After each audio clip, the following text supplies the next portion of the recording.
Fala pessoal, sejam muito bem-vindos a mais um podcast aqui no canal da Genial, ou também conhecido como Podcast Genial Analisa. Meu nome é Bruno Rosolini, estou aqui para apresentar mais um.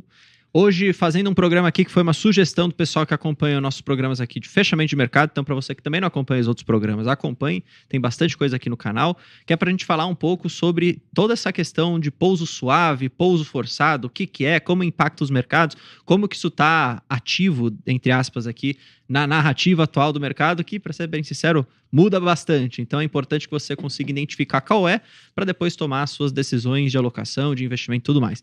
Nada melhor que trazer aqui o Motinha, que é o nosso estrategista macro, para falar sobre isso. Obrigado, Moto, por estar aqui, por ter topado falar disso mais uma vez. Né? Boa tarde, Bruno Pereira. É um prazer, uma honra poder participar do podcast Genial Analisa. Realmente é um tema recorrente, a gente está discutindo o mundo discute se a economia americana vai entrar em recessão, que é conhecido como pouso forçado, ou vai ter uma desaceleração saudável do crescimento, que seria o pouso suave, que seria o mundo perfeito. O que a gente tem que ter em mente é que os Estados Unidos ano passado cresceu perto de 3%. O teórico PIB potencial americano é ali perto de 2 e pouco. O que é o mundo ideal? Os Estados Unidos desacelerar de forma suave, de um crescimento de 3% para algo perto de 2%. Ou seja, continuar crescendo um pouco, mas menos. Que não está ruim. Isso é o sonho, é o pouso suave. Em compensação, os Estados Unidos está vivendo sobre um juro real, para eles, muito altos, há muito tempo. Tá? O CDI lá hoje é 5,33%. O CPI, o PCI está rodando a 2,5%. Tá? É um juro real para padrões americanos poucas vezes visto.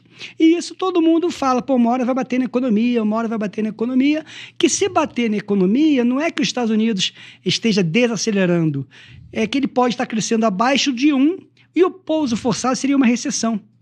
Os Estados Unidos, a economia americana cair, 0,5%. Então é por isso que a gente fica toda hora nessa narrativa e não culpem o Motinha, sou apenas um mensageiro.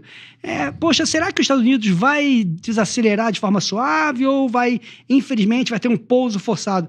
A maneira que eu enxergo é pouso suave, a economia americana, avião, aí pousa calminho, pouso forçado, tem um crash. Então, é assim mais ou menos que essa discussão, pouso suave, pouso forçado. O que eu acho super legal, a gente ficar discutindo isso, é que, no limite, a principal mensagem é quão importantes são os bancos centrais para os países, para o mundo. Ou seja, olha que a gente está discutindo a importância do Banco Central americano de, caso a economia americana esteja rumo a uma recessão, conhecido como pouso forçado, ele usar os seus instrumentos que ele tem, e a bazuca dele está reloaded total, o juro está 5,30, se os Estados Unidos entrar em recessão, ela pode botar 2, pode botar os juros a 3.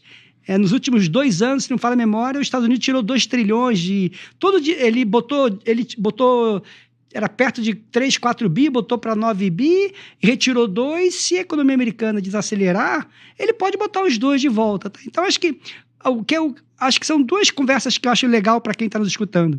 Primeiro, entender, agora, finalmente, obrigado, Bruno, por ter dado ideia sobre esse programa. Agora eu entendi o que é pouso forçado. Pouso forçado foi para recessão. O que é o pouso suave? É a coisa perfeita. Se o Jay Powell conseguir fazer esse pouso suave, é candidato a prêmio Nobel de Economia. Mas posso te perguntar uma coisa? Por favor. Você, na história, se conseguiu fazer o tal do pouso suave, ou isso é muito difícil? Porque a minha impressão que eu tenho é o Powell, o Banco Central americano, tá? Eles vão olhando para os dados para tomar as suas decisões. Só que às vezes é muito abrupto, assim, o dado vem muito ruim do nada, e às vezes ninguém esperava. Ou muito bom do nada, ninguém esperava. Como que eles conseguem meio que calibrar isso? É fácil, é difícil? Como que foi na história? Só digo o seguinte, é quase impossível. Só teve uma história de um pouso suave de êxito, que foi na gestão do Alan Greenspan, se não falha a memória, 94, 95 ou 95, 96. Tá? Foi a primeira vez que teve o pouso suave. É uma ciência, é muito difícil. É difícil. Mas mesmo assim o mercado sempre quer que isso aconteça, né? Porque todo mundo fica esperando pelo pouso suave, mesmo que seja difícil de acontecer. Não parece meio... Eu acho que dá para olhar 2 maneiras. O mercado tem o comprado e tem o vendido. Quem está vendido está torcendo... brincadeira da parte, tá? Está torcendo pelo pouso forçado, e quem está comprado acredita pelo pouso suave. Mas A mensagem é importante. E também, ao mesmo tempo, até para não falar que economista é maluco, que as pessoas não acertam nada, o que o mundo está vendo nada mais que sair de um processo que nunca foi visto, né? A quantidade de dinheiro que foi colocado no sistema, o mundo ficou bêbado de liquidez. Uhum. A inflação foi para 2 dígitos. Como é que desarma isso? Não é simples. É um processo um pouco de tentativa e erro.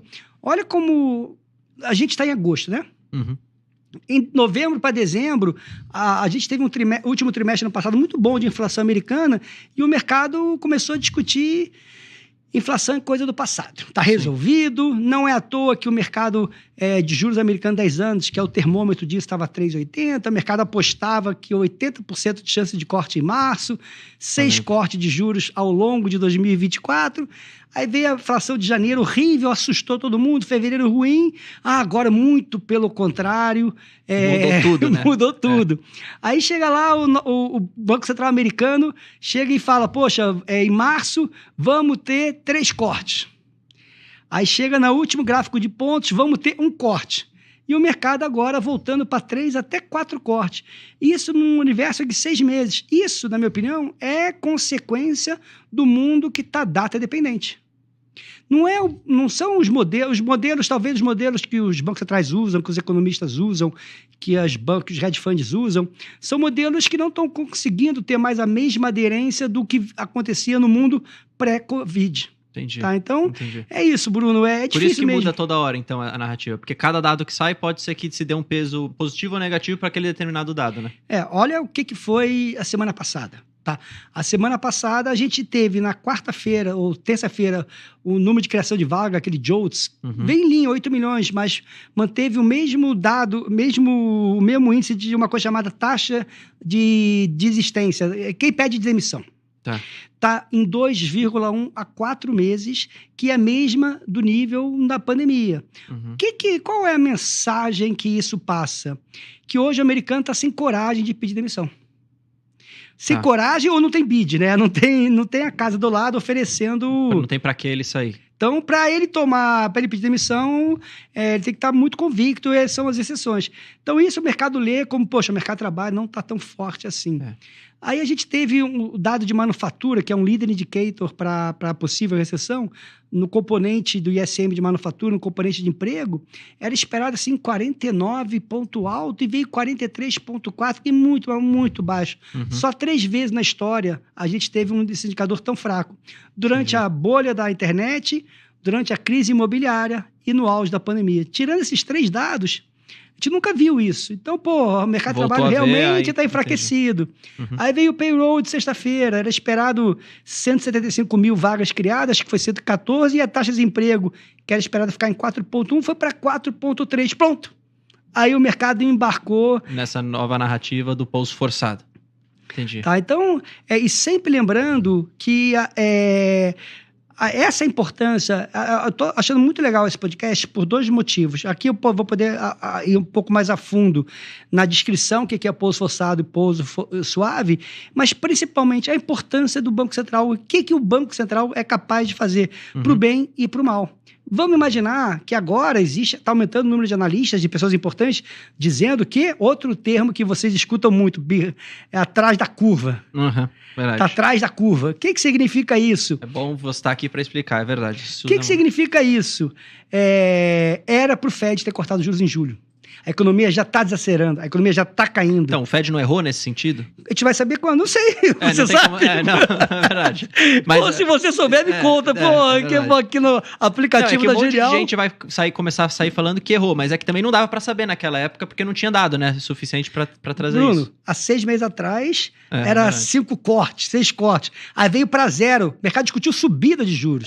Eu lembro. Tô falando num universo de 8 meses. Naquele gráfico de probabilidades lá, estavam se falando um pouquinho de subir. O Drunk Miller, que é um cara super... Não acho que foi o Drunk Miller, não. Foi o... Agora me fugiu o nome, que é um cara super... Eu tô vendo a cara dele, mas o nome me fugiu. Falou que o Fed tinha que subir o juro para 6. Porque a economia americana estava muito quente. Então, Bruno, é aquilo. criticar, uma coisa que até também faço a questão com o Roberto Campos Neto, tá? Todo mundo sabe que eu sou um RCN lover, tá? Eu sou Team Roberto Campos Neto ao extremo. Criticar engenheiro de obra feita. Vamos imaginar que o Fed errou e era para ter cortado, tá behind the curve, tá atrasado, era para ter... É fácil falar agora, né? Já tem tudo... Já, pô, é a mesma coisa, o Roberto Campos Neto errou quando os juros foi 2%. Errou? Ok. Depois do fato, é fácil falar, né? Uhum. Mas, poxa, imagine a situação do Roberto Campos Neto. Em junho de 2020, o FMI dizendo que o nosso PIB ia cair 9%, o Focus dizendo que corria o risco da inflação ficar abaixo de 1,5%, Uhum. E o Roberto Campos fez que 99% dos bancos centrais fizeram. Então, criticar ele por ter colocado o juro a 2%, eu acho meio engenheiro de obra feita. Mesma coisa, ele errou no 2%? Errou. Errou no 13,75? Provavelmente. Mas é aquilo, economia não é uma ciência exata. Exato. Não, faz sentido. E aí, você até falou um pouco dessa questão do poder dos bancos centrais, então, para, entre aspas, corrigir o rumo nesse sentido, né? Ou acelerar a economia. Ou acelerando a economia. Por exemplo, nesse caso... Da Covid. No caso da Covid, lá da pandemia, e agora o contrário. Mas esse instrumento que eles têm, como eles são muito data dependente, ele não vai ser sempre atrasado nesse sentido? Tipo, porque ele... Exemplo aqui, você pode me corrigir se eu estiver errado. Estou tentando trazer uma dúvida que pode ser de todo mundo. Por exemplo, vai lá, sai um dado mostrando realmente o mercado de trabalho americano enfraqueceu demais. Talvez mais do que queriam que enfraquecesse quando começaram a política mais restritiva nos Estados Unidos. Agora, como eles vão meio que afrouxar, vamos falar dessa forma, porque o mercado começou a ficar muito fraco e pode ser que venha uma recessão, será que isso não fica sempre muito tarde, assim? Porque os dados vão saindo e você vai ficando sempre muito atrás dos dados? Não tem como mudar isso de alguma forma? Não tem como ver algum outro tipo de indicador ou é impossível? Tô tentando tirar aqui meio do além essa dúvida. Posso brincar? Pode. Se for a mãe de Nasa... É impossível, Bruno. O que eu quero falar para você, o que eu vejo, tá? Talvez eu seja muito inocente no sentido assim, ou muito ingênuo. Poxa, as pessoas que estão dentro do Fed... Estamos falando da elite do pensamento econômico, de modelos matemáticos, de tudo. São os maiores cérebros. Como é que se fala? Que nem aqui no Banco Central do Brasil. Você trabalha no Banco Central do Brasil. Você tem que ser um cara com alto nível de conhecimento. Não, e não é um alto, é o cara. São os caras. E, com todos os indicadores, com tudo. E mesmo assim estão errando. É porque ele e o mercado, né? Então, olha o que está acontecendo com a indústria de hedge fund no Brasil. A indústria de hedge fund no Brasil é caçador de tendência macro. E não consegue... Até agora não sabe qual a tendência. Qual que é? O suave ou Ninguém sabe, toda hora muda, né? É verdade. E eu vou aproveitar esse gancho, Bruno, e mostrar também o que é um Banco Central. Quer ver uma coisa que também é muito legal, Bruno? Eu me lembro no dia que saiu a inflação nos Estados Unidos, o CPI, no dia 10 de julho. Veio uma deflação de 0,10, sensacional. Ali o mercado ficou claro que o Fed ia cortar em setembro. Uhum. Ficou claro, não, inflação não é mais problema, agora vamos olhar mercado de trabalho. Aí o Jay Powell várias vezes falou, mercado de trabalho está equilibrado, não tem inflação, agora eu vou olhar o emprego. Desculpa, inflação agora eu vou olhar só o emprego. Bom, o que aconteceu naquele dia? O Banco Central japonês apareceu do nada. E aproveitou que a moeda japonesa, nos últimos 10 anos, se desvalorizou 50%. Tá? E o Japão estava utilizando o câmbio dele para crescer a exportação, para ganhar dinamismo na sua economia. Aí estava lá, saiu o CPI, o Banco Central japonês lá com IE 160, resolveu vender quase 40 bi de dólar com o dólar caindo. O que aconteceu ali? Ali já começou a desmontar um monte de operação de carry trade. Eu falei, isso aqui é uma verdadeira placa tectônica se mexendo. Poxa, semana passada o Banco Central japonês subiu os juros, Bruno, sabe para quanto? 0,25. Uau! É que para eles é outra realidade. Não, não é para eles, na verdade, não é que é para eles. Nos últimos 20 anos, você que gosta de se alavancar, pegar dinheiro emprestado para comprar Bitcoin, comprar 7 magníficas, aplicar no CDI brasileiro... Ou para investir em startups também. Qualquer coisa. O que ele fazia? Onde é que eu pego o dinheiro emprestado? Lá.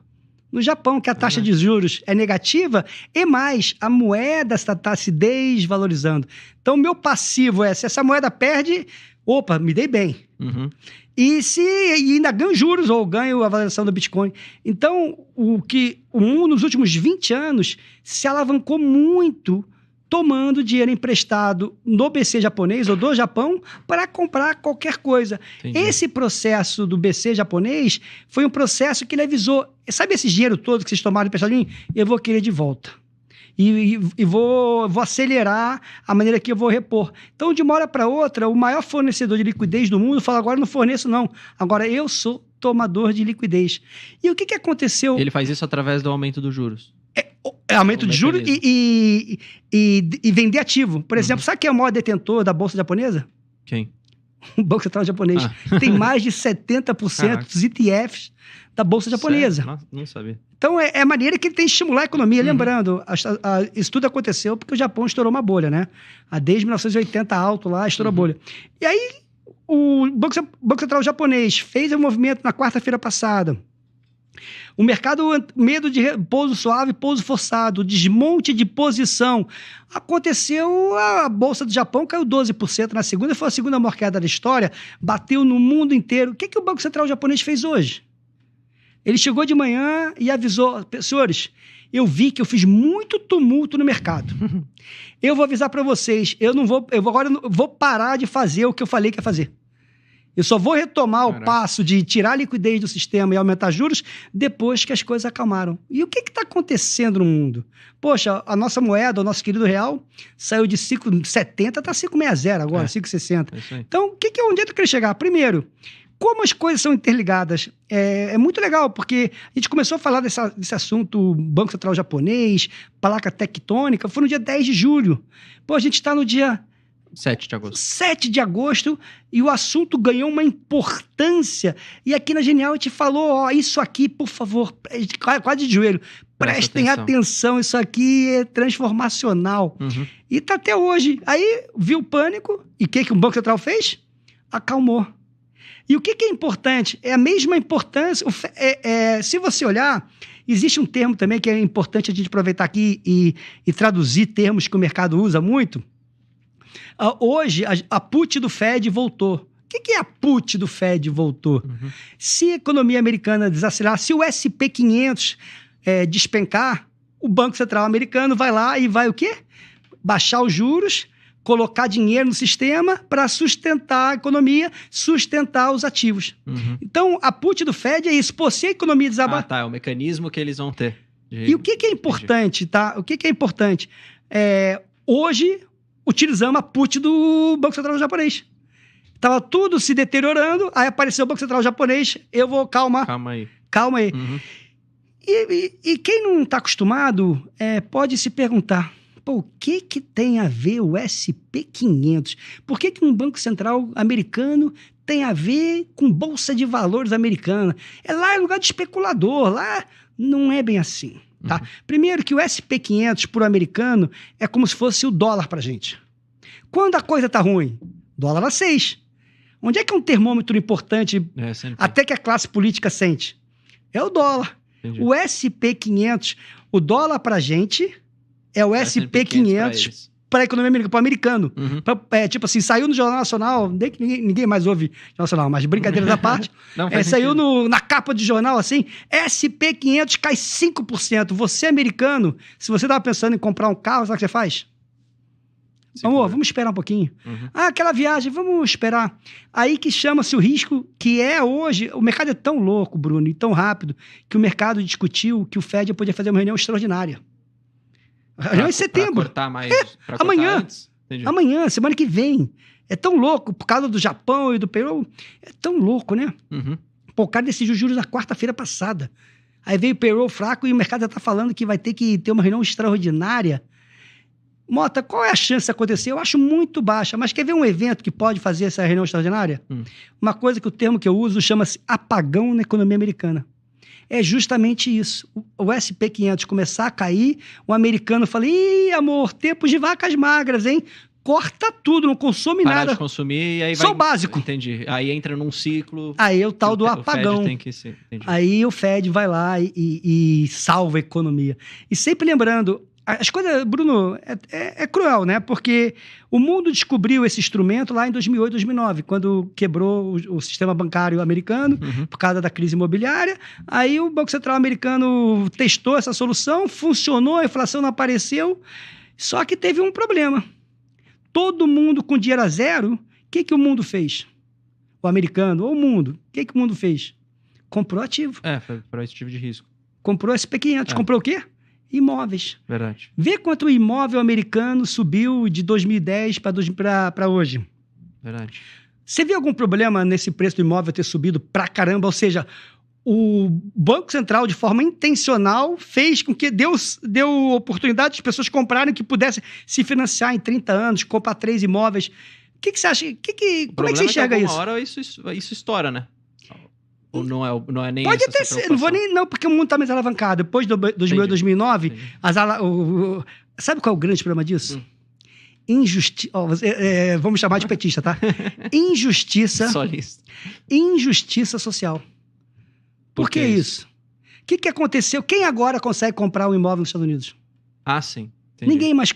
Metade da população americana não consegue porque os imóveis explodiram. Tá muito alto. Entendi. O preço dos imóveis. Então, a solução que o mundo encontrou foi para dar solução para as crises financeiras que o mundo encontrou, a crise econômica, foi vamos dar dinheiro de graça, vamos abaixar para as pessoas comprarem ativo. O pagador de boleto não vai conseguir comprar. Aí comprou ativo, a casa disparou o preço. E o cara, coitado lá, classe média, pagador de boleto, sabe qual a chance de comprar imóvel? Zero. É a parte cruel. E aquilo. E por que o Banco Central, por que eles fizeram isso? Pelo seguinte raciocínio. Você comprou SP500 a 1.000. Caramba, 3 anos depois estava 3.000. Você se sentiu o quê? Rico. Se você está rico, você faz o quê? Gasta mais. Se gasta mais, quem está te vendendo, precisa empregar mais gente para produzir mais gente. Então, o racional eu vou dar incentivo para as pessoas bolharem os ativos. Com bolhar os ativos, as pessoas vão ficar mais ricas. Com as pessoas mais ricas, vão consumir mais, que vai gerar demanda por emprego e a economia se recupera. Qual é o preço disso? Na minha opinião, desigualdade social. E posso viajar, Bruno? Mas posso viajar claro. Master. Pode. É por isso que o mundo está dividido, tão polarizado. É por isso que... Mas tem solução para isso? Não estou entrando no mérito, tá? Tipo assim, imagine se você fizesse parte da classe média que não tem mais dinheiro, nunca mais vai ver uma casa. E você vê os da América, quem foi beneficiado com essa política sorrindo de orelha a orelha. Então, essa polarização do mundo, na minha opinião, tem a ver com desigualdade social. A desigualdade social, Bruno, tem educação, tem muita coisa envolvida. Eu não quero ser tão simplista de dizer que a desigualdade social... por conta disso. Não é? Se eu bota, sei lá, falar que é 15%, 10%, é besteira ficar tentando estimar 30%, não teria esse mérito. Mas só para... Você te viajou mesmo, né? Então, só para passar para vocês, primeiro, pouso forçado é recessão. Ponto. O Fed demorou behind the curve. Ficou atrás, era para ter cortado. Não sou ciência exata. Se eu soubesse, teria cortado. Faz sentido. E aí vai. E agora uma outra pergunta, só para a gente conseguir também fazer uma correlação com aqui no Brasil. Por exemplo, num cenário de pouso forçado nos Estados Unidos, isso seria ruim para ativos, em geral. A gente poderia ver a Bolsa Americana caindo para caramba. Como a gente viu, pelo menos esse... Eu não acho pra caramba, acho que tem essa put, tá, Bruno? Tá. A Bolsa Americana tá subindo 9%, 8% SP500. Eu só vejo o Fed disparar essa put quando tiver caindo 10%. Entendi. Ainda tem gordura, tá ganhando dinheiro do que é moleza, pô. A minha pergunta era mais no sentido, será que nesse cenário onde nos Estados Unidos poderia ter essa recessão, isso não poderia ajudar talvez a vir fluxo de grana pro Brasil? Eu sou bem enviesado nesse ponto, concordo, você está falando. E por que isso? O Brasil está em outro momento. Enquanto o mundo discute recessão lá ou não, aqui é um contrário. Será que a gente não está super aquecido? Olha a nossa taxa de desemprego, é a mínima. Para o mês de junho foi a mínima da história. Pô, Mota, por que você fala assim com... Você não gosta de pessoas empregadas? Não é isso. O Lula fez essa crítica ao Roberto Campos Neto. Você não gosta que as pessoas aumentem salário? O problema é o risco da espiral salário-inflação. Hoje a inflação brasileira está ali perto de 4,5%. Hoje o risco do Brasil está superaquecido. E se tiver superaquecido, talvez... O pessoal vai querer aumentar juros. Ou o que o Brasil faz? O que o governo pode fazer? Reduzir o estímulo fiscal. Por que está acontecendo? Hoje, a economia está sendo superestimulada através do fiscal. dinheiro, gasto. Isso joga a demanda agregada para cima. A oferta agregada, quando a economia brasileira consegue produzir, está no limite. Se pegar a função de produção, todos os fatores de produção estão assim, pô, nota 10. Eu cheguei aqui, você trabalha para mim, eu falo, pô, acabei de conseguir arrancar aí mais 1.500 unidades para te vender. Aí ele chega para mim, pô, infelizmente a gente não consegue entregar porque as nossas máquinas estão rodando a 20 horas por dia, estamos com 3 turnos. Se você conseguir aumentar que o dia não tenha 24 horas, tenha 36 horas, aí eu te entrego. Aí a gente consegue. Então, a economia brasileira está com risco de estar superaquecida. E o que o nosso Banco Central pode fazer? Se o estímulo fiscal, ou seja, mais dinheiro, não parar, ele vai ter que frear. Então, vai ter que subir juros. Seria um mundo ideal que se, o governo reconhecer, eu que acelerei demais essa economia, deixa eu frear. Tá. Aí o Banco Central assim, pô, obrigado, meu senhor, te agradeço. Você está dividindo comigo a responsabilidade de botar a economia brasileira de volta numa linha de crescimento saudável. Então, e aí, nesse cenário, a gente poderia ver o dólar caindo? Se vier, isso cai bastante. Isso acontecer. Calma, são duas coisas. Se vier só a recessão dos Estados Unidos e o Fed baixar os juros, para onde vai o real? É uma coisa difícil de falar, porque, a princípio, eu acho que pode ajudar. Tá? Mas não é uma convicção. Eu tenho uma convicção. Se na hora de... Vamos imaginar que ano que vem... Todo mundo sabe que a falta de harmonia entre o nosso BC atual e o governo. Tá? Não são pessoas que têm uma comunicação muito harmoniosa. Ano que vem vai ter um Banco Central brasileiro que teoricamente vai ter uma relação harmoniosa com o Haddad e com o governo. Afinal de contas, botaram ele lá, né? Aí pode chegar ao seguinte ponto, eu falo assim, o Lula, pô, tem que baixar o juro, aí o Haddad respira fundo. Eu também acho, Lula, tem que baixar. É difícil mesmo a economia crescer, tipo assim, é muito difícil a vida do brasileiro com juro a 10,5. Eu concordo com você, Lula, mas a gente está aquecido, a nossa inflação é 4,5. Você quer que o juro baixe, Lula? Você tem duas opções. Quer que o juro baixe? Você corta, você desacelera o incentivo fiscal. Não é desacelerar o estímulo fiscal, não é cortar, não é maldade. É só tirar o pé do acelerador. Se você fizer isso, o nosso Banco Central pode cortar os juros. E se você continuar assim, Lula, eu te informo uma coisa, você acha 10,5 alto? A gente vai ter que subir. Então vai chegar para o Lula e vai ser claro, qual é a sua decisão, Lula? Você quer que a gente aumente os juros? Ou quer que a gente corte os juros? Para a gente cortar os juros, tem um caminho muito simples. É a gente desacelerar o estímulo fiscal. Não é cortar, é desacelerar. Aí a gente pode discutir corte de juros. Se você não quer desacelerar, a gente vai ter que subir juros, porque a inflação já está em 4,5 indo para 5. O problema, Bruno, que esse desacelerar o gasto são bandeiras muito importantes do governo atual. A gente está falando o quê? Vinculação. Hoje, olha o que está acontecendo com o BPC, com a Previdência, com a política de voltar a reajustar a Previdência pelo salário mínimo. Que tem a política de reposição de ganho real. Então, poxa... É muito... Às vezes eu fico meio incomodado como é que eu falo. Poxa, então o Motinha não gosta de aposentado, quer aposentado... Mas eu entendi o que você está falando. Não é nessa linha, não é que você não gosta, você só está tentando mostrar o cenário, né? Não, tipo assim, quais são os impactos? Poxa, eu não estou falando que o aposentado brasileiro vive bem, não estou falando isso. Só que o Brasil, as contas públicas não cabem esse excesso de gasto, não cabem. Então...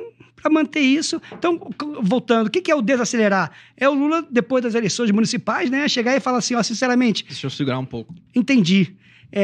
As aposentadorias só vão ser aumentadas pela inflação, que é como era depois do teto de gastos. Agora eu não dou, infelizmente eu não tenho, eu gosto, eu queria dar, mas não tenho. Tem o risco, que eu acho que ele deve pesar o risco dele perder popularidade. Lógico, né, lógico. Por isso que não é tão fácil assim. Se não fosse...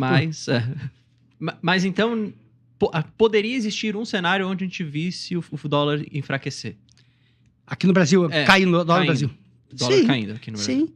Acho que tem Real vários cenários. se valorizasse. É o meu cenário. Tá, entendi. Tá? É o meu cenário. Obviamente, todo mundo que me acompanha sabe que eu tenho aquele cenário que o Brasil é um país de retorno à média. E quando o Lula for confrontado com um BC harmonioso, Lula, ou a gente aumenta os juros, ou segura. Ou você diminui o estímulo fiscal. Se você não diminuir o estímulo fiscal, eu estou te afirmando, Lula, eu vou ter que subir os juros. Eu acho um absurdo, é matemática. Eu não posso te ajudar. É matemática. Aí o Lula respira fundo. Pô, quem está me dizendo isso são pessoas do meu time, são pessoas harmoniosas. Eu vou ter que pensar, tá bom, entendi, vou ter que desacelerar, mas você me promete que o juro vai cair? Aí aí o Haddad responde, e o futuro presidente responde sim, porque o dólar vai para 5,20. O dólar vai para 5,10. O nosso Tesouro Nacional vai poder voltar a emitir tudo público a inflação mais 5. Inflação mais 4,5. E não a inflação mais 6, como é limite hoje. Faz sentido. Eu acho que a gente falou tudo. Opa! Ou falta alguma coisa que você queira falar? Não, acho que a principal mensagem é legal você ter tido essa sacada de fazer uma live para discutir termos que são corriqueiros no mercado financeiro, que para a pessoa normal, talvez, não demora a cair a ficha. Depois que o Motinha falou pouso forçado, um avião bater crash, é um pouso suave, conseguindo aterrissar perfeito, agora eu entendo o que é pouso suave, pouso forçado. E fica mais fácil de interpretar os dados, entender o que está acontecendo com o mercado também, quando você sabe, né, o que está se dando peso. Né? E mostrar a importância do Banco Central. Até porque quem ama Bitcoin acha que Banco Central atrapalha o mundo. Que o mundo podia viver sem Banco Central. Eu discordo. Eu acho que nenhum governo deveria abrir mão de ter um instrumento chamado Banco Central. Hora de estimular a economia, baixa juros, bota dinheiro. Hora de frear a economia, sobe juros, tira dinheiro. Eu acho que o mundo seria muito mais difícil sem o Banco Central. Porque se não tiver Banco Central e a economia despencar, o que acontece? Se ajusta naturalmente. Quem nessa linhagem assim, de quem pensa assim, é isso mesmo. Se virem, terra de ninguém. Deixa que o mercado se ajusta. Exato. A que preço? Uma recessão de 10%. Mas é assim, então é legal também poder falar também a importância dos bancos centrais, poder lembrar para vocês que Banco Central japonês é super importante, Ien é super importante. Então eu fico feliz de poder vir aqui e tentar, da maneira meia confusa de explicar as coisas, passar essas mensagens para vocês. Foi bom e bom. Pessoal, espero que vocês tenham gostado aqui. Lembrando, se vocês tiverem alguma mais dúvida, vocês podem deixar aqui nos comentários. Se vocês tiverem uma sugestão também, a gente pode fazer no futuro, talvez algum outro ponto, alguma outra questão que você, enfim, tenha dúvida, a gente faz esses podcasts daqui. Antes do Mota falar o tchau dele e a gente se despedir, tenho que falar para vocês que na semana que vem, dia 14, lançamento inédito aqui na Genial Investimentos de algo que eu queria muito falar, mas não dá para falar. Mas a única coisa que eu posso falar é o que tá na tela. Olha só, concorra até 20 mil toda semana. Então, é uma novidade que a gente tá criando. Semana que vem, no dia 14, a gente vai divulgar o que é, como que você faz para ter aí, enfim, participar disso tudo e poder levar os seus 20 mil semanais para casa. Beleza? Então, aqui do lado tem o QR Code para você se inscrever. Beleza? Então aponte o seu celular, se inscreva, é totalmente gratuito. Beleza? Mota, obrigado. Eu que agradeço, é um prazer estar sempre podendo participar desse podcast Genial Analisa com você, bater esse bate-papo informal, tentar traduzir esse economês que eu sou tão apaixonado, mas para muita gente é coisa chata, é um assunto pesado. Para mim, eu falo com paixão, eu gosto, e muito obrigado por mais uma vez me dar a oportunidade de vir aqui e falar com todos os ouvintes do canal da Genial Investimentos aqui no YouTube. Boa, eu que agradeço. Pessoal, muito obrigado a todo mundo que acompanhou. Lembrando do like, se inscreva aí no canal e não perca as próximas programações. Um abraço, valeu, falou.